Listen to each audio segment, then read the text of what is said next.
Assignment statements. In Verilog and Systemverilog, you cannot directly assign a variable with a value or expression, but need to use some type of assignment statements for that. This session will teach different types of assignment statement in Verilog and Systemverilog HDL. There are 4 types of assignment statements in Verilog and Systemverilog.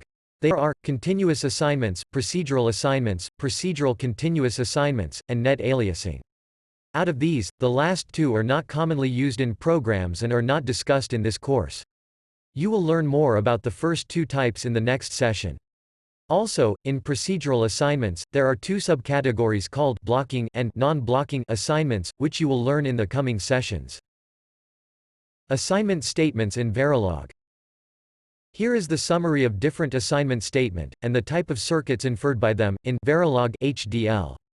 There are 2 types of assignments: continuous and procedural. There is only one keyword that implements in a continuous assignment, which is the assign keyword. The keywords that implements a procedural assignment are always, initial, final, and forever. Next we will see when these keywords need to be used.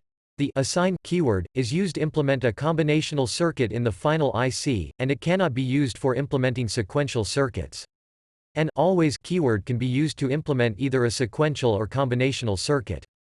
The type of circuit inferred is depended the way in which you write the always block. You will see them in detail in coming sessions. The other procedural assignment statements, which are initial, final, and forever, should be used only in writing test bench code, and they are not synthesizable design code.